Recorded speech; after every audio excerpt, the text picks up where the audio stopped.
ꯑꯩꯒꯤꯗꯤ ꯗꯥꯔ ꯃꯨꯠꯄ ꯌꯥꯔꯣꯏ ꯗꯥꯏꯚꯣꯔꯁ ꯄꯥꯝꯃꯤ ꯏꯃꯥ ꯑꯗꯨꯗꯗꯤ ꯍꯥꯏꯕꯤꯅꯣ ꯑꯩ ꯇꯥꯃꯣꯒ ꯀꯥꯏꯅꯕ ꯁꯨꯡꯉꯝ ꯉꯝꯃꯣꯏꯌꯦ ꯑꯩ ꯃꯥꯕꯨ ꯌꯥꯝ ꯅꯨꯡꯁꯤꯌꯦ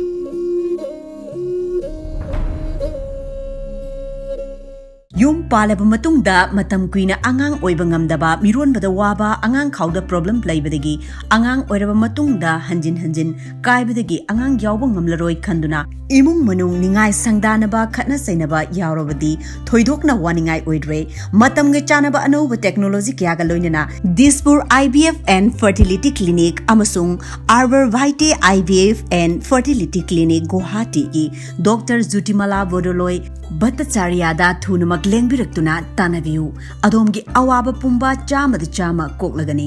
notice khakta natana India pumba gi IVF process ta mai pakpagi rating khwaidagi wanglaba hospital ni yamna nungaiba pau amana Manipur miyamgi damaktadi lonely khudong chadaba ana lying bagi khudong chadaba pumba hospital asida Manipur dagi doctor oiba Dr. Puiga pau fauna biduna mateng lawbiu 24/7 thong launa hangduna leiri mama amadi machani bu tung koina asoi angam yaudnaba aikoina kufna senajagani